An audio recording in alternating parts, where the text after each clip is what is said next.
설계, 간평, 이 문제 중에서 첫 번째 설계에 대해서 말씀드리도록 하겠습니다. 설계를 그러면 이제 다시 시작을 해야 되는데 설계의 시작은 도대체 어디냐? 지금 뭐 동배치, 어디 뭐 옹벽에 있다, 아니면은 뭐 3베이다, 4베이다, 옹벽을 안 보게 하겠다, 비오탭을 살리겠다. 이거부터 시작하느냐고 물어보시는 분들이 많으신데 사실 그거는 설계 일환이고 설계 전에 저희가 제일 먼저 준비되어야 될 것이 있습니다. 우리 주변에 대한 관찰부터 해야 된다는 것입니다. 이게 무슨 말인지 좀 감이 안 오실 텐데요. 지도를 그래서 준비를 했습니다. 저희 한남 하이츠 아파트의 가격 형성이라든지 수요 공급, 이게 결정되는 것은 사실 저희 주변에 있는 비슷한 아파트들의 수요에 거의 같이 따라간다고 보실 수 있죠. 저희가 이렇다고 해서 만약에 뭐 반포가 갑자기 올랐다고 해서 똑같이 올라가지 않는 것처럼 주변의 시세와 그리고 주변의 환경과 그들의 수요 공급에 의해서 우리도 같이 따라간다고 보시면 되는데요.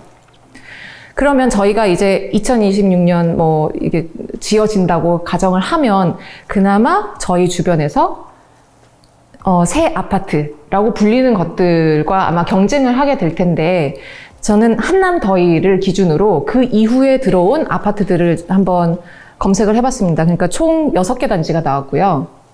이 6개 단지에 비해서 과연 한남하이츠가 어떻게 재탄생돼서 어떤 포지션을 가질 수 있는가에 대한 분석이 사실 먼저 필요합니다. 최단시간으로 갔을 때를 가정을 하면 2026년에 저희가 완공이 될 수 있고요. 물론 뭐 문제가 완전히 없다라고는 가정하에서 말씀드리는 겁니다만 저희가 지금 총 7개의 평형으로 나뉘어져 있습니다. 보시다시피 좀 많이 차이가 나죠.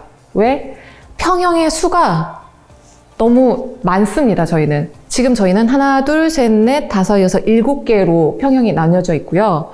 지금 대부분 3개, 4개, 5개 뭐 이렇게 있는데 뭐 한남더일이 가장 많더라도 6개 정도의 평형으로 나뉘어져 있습니다. 근데 6개 정도라 하더라도 한남더일 같은 경우는 매우 대형 평형으로 구성되어 있는 것이기 때문에 사실 이 평형도 지금 한 30 정도의 차이를 두고 있어서 간섭 없이 완전한 대형 평형 단지로서의 포지션을 가지고 있습니다. 하지만 저희는 그에 비해서 사실 대형 평형에 가깝지도 않고 그렇다고 소형 평형이냐 하면 오히려 소형 평형인 것 같기도 하고 근데 보면은 좀 구성이 좀 이상한 것 같기도 하고 약간 이런 이상한 점을 좀 느끼실 것 같아요. 그래서 이거에 대해서 좀 더 자세하게 분석을 해봤습니다. 저희 이렇게 7개로 나뉘어진다고 그랬는데요. 그럼 과연 한 평형으로 상위 평형으로 올라갈 때 그 차이가 얼마나 나는지를 비교를 해봤습니다. 그랬더니 뭐 작은 평수는 그렇다 칠 수 있는데 5평, 5평 차이가 나다가 갑자기 3평, 1평, 그 다음에 18평 이렇게 차이가 나고 마지막에 9평 차이가 납니다.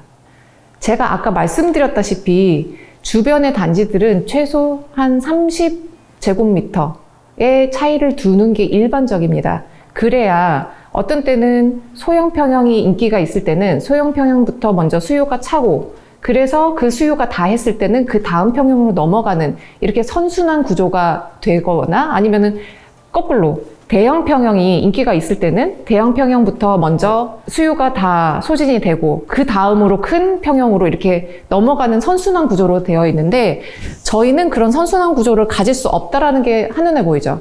왜냐하면 이 사이가 뚝 끊어진 거를 보실 수가 있고요. 이 3평, 1평 차이 나는 74, 84, 88의 경우는 거의 차이가 없다라는 걸 느끼실 수 있을 겁니다. 사실 이 정도 3평 이내의 차이라는 것은 사실은 거의 가격 형성대가 같은 가격으로 가지고 있기 때문에 사실 그렇다는 얘기는 74, 84, 88이 거의 가격 차이 없이 그대로 동일하게 한 묶음으로 움직일 겁니다. 이 말은 뭐냐면 조합원 평형이 지금 74와 88인데 이렇게 되면은 조합원의 자산이 침해를 받는 거죠. 손해를 입을 수밖에 없는 구조라는 겁니다. 그래서 이 부분이 문제고 이 부분에 대해서 우리는 평형 조정이 좀 필요해 보인다. 그래서 74, 84, 88 같은 경우는 사실 한 묶음이기 때문에 여기서 가장 선호하는 평형으로 하나를 모으는 게 좋고요.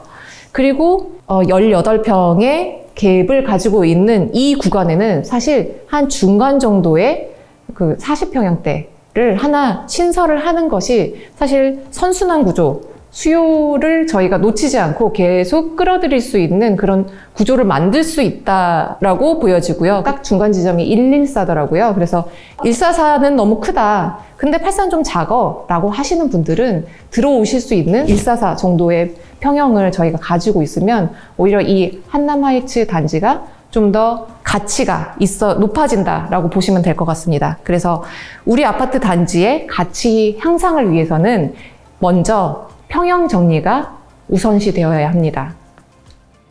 매매를 하시고 다시 원하시는 평형으로 다시 매매를 하게 되니까 양도세 내셔야 되고 다시 취득세 2번 내셔야 되죠.